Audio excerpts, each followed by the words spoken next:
Welcome to the deep dive. Okay, let's get straight into it today. We're talking about sexuality after 60. Mm-hmm.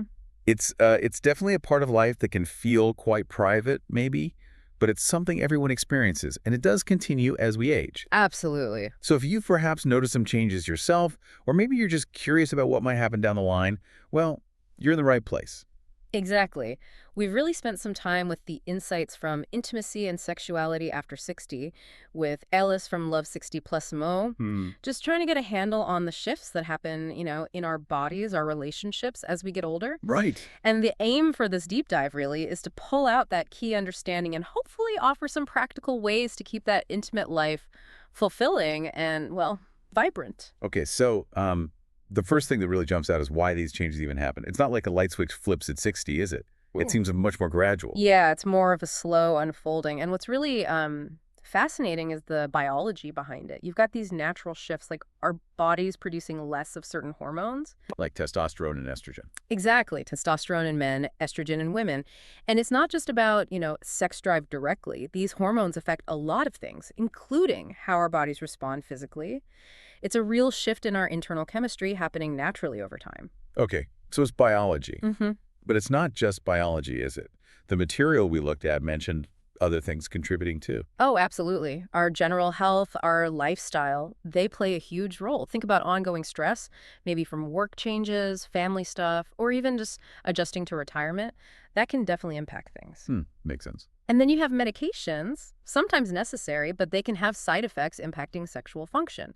And certain health conditions like diabetes or high blood pressure, they affect blood flow, nerve function, both really crucial for intimacy. So it's Right. it's an interplay. Right, a whole mix of factors. So it sounds like the big insight here is just understand these things are, well, normal parts of aging, not some kind of personal failure. Is that the first step? Precisely. Just knowing why can really reframe the whole experience. And it's so important to remember intimacy isn't just the physical act. Right. It's that deep emotional connection, feeling close, understood.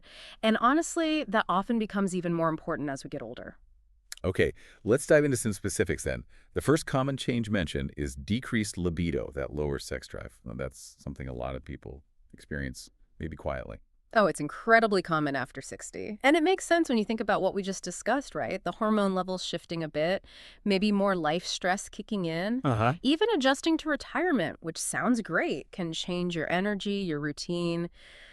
It's not surprising desire might fluctuate. Yeah, the source material actually shared a little story about a 65-year-old who retired and just felt like the spark was gone. It really shows how big life changes can ripple into our intimate lives. It does. So what can someone actually do if they notice their libido has taken a bit of a dip? Well, this brings up the idea of being proactive. First off, and maybe most importantly, talking to your partner. Just opening up about how you're feeling without blaming anyone. That fosters understanding, teamwork, Right. really. Communication. Exactly. And then simple things like getting some light exercise in, even just a 30-minute walk each day. It boosts energy, blood flow. That can definitely help libido indirectly. Right. And don't forget about non-physical intimacy. Warm hugs, quality time, maybe setting aside an evening that feels a bit romantic.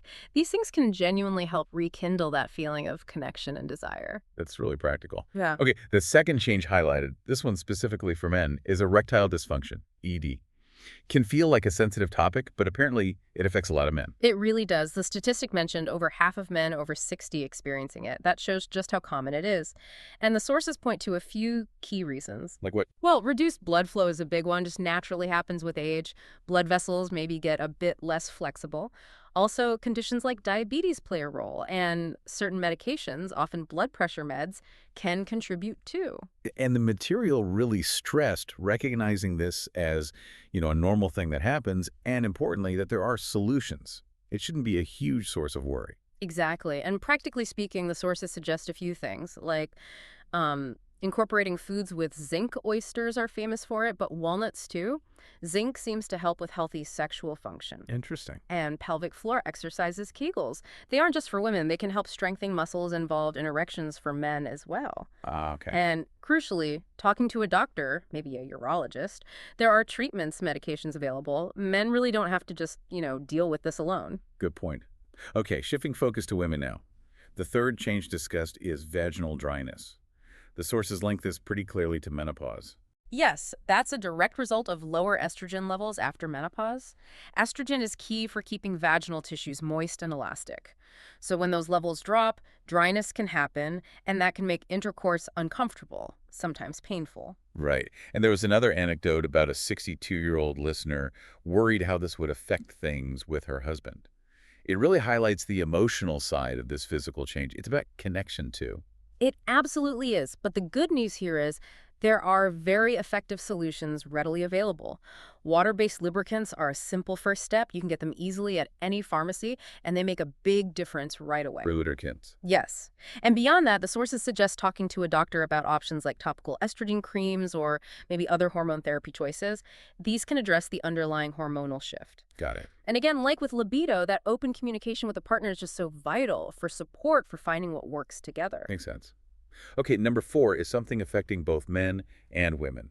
A slower sexual response. Needing more time, maybe, for arousal or to reach climax. Yes, and this is where the sources suggest a really interesting shift in perspective. Instead of seeing it as a problem, frame it as an opportunity. An opportunity. How so? An opportunity to deepen the experience, to extend the connection, to slow things down. Oh, I like that reframing. That's positive. Uh, The suggestion was about longer foreplay, right? Like yeah.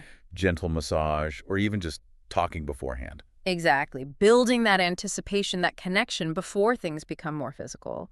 There was a lovely story about a couple in their 70s who actually found intimacy more enjoyable because they slowed down, savored it more. Hmm. It becomes less about just reaching a specific point and more about the shared journey of closeness, which, can really strengthen that bond. And that leads perfectly into the 5th key change highlighted, which is the growing importance of emotional connection. It sounds like after 60 feeling loved, understood, that becomes really central, maybe even more than just the physical side. Absolutely. If you think about a long relationship, all those shared experiences, the support, that deep understanding those threads becomes so rich. The sources gave nice examples of non-physical intimacy, Like, like just a comforting hug, hmm kind words, sharing a movie night, simple things that carry a lot of emotional weight. yeah. And the emphasis on really listening to each other, sharing hopes, worries, that sounds like nurturing the foundation. It is. That strong emotional bond doesn't just sit alongside intimacy, it really enriches it. And it boosts overall happiness as we navigate life together later on. So really, pulling it all together, the main message seems hopeful. Love, connection, they don't just disappear with age. They can actually deepen, evolve, even with these natural body changes. That's exactly it. That's the core reassuring idea. These 5 shifts we talked about, they are normal. And with a bit of understanding, good communication, there are loads of ways to adapt and keep enjoying a fulfilling, intimate life. And it doesn't have to be huge changes either. The material suggested starting points like just trying to move a bit more each day, maybe keeping lubricant handy or just having that open conversation with your partner. Small steps. Exactly. Small proactive steps can make a real difference. It's about seeing these changes not as an ending, but maybe as an invitation. An invitation to explore intimacy and connection in new ways. So as you're thinking about all this, maybe you reflect on this. How could embracing this understanding that our bodies and desires naturally evolve after 60 actually open the door to maybe a richer, more nuanced, even more satisfying experience of intimacy for you? Mm-hmm. And how might deliberately focusing on that emotional connection with your partner redefine what a truly fulfilling, intimate life looks like right now and in the years ahead? It's definitely a journey, continuous discovery, adaptation. We hope this deep dive has shed some light on the path forward for you. Thank you for joining us for this deep dive.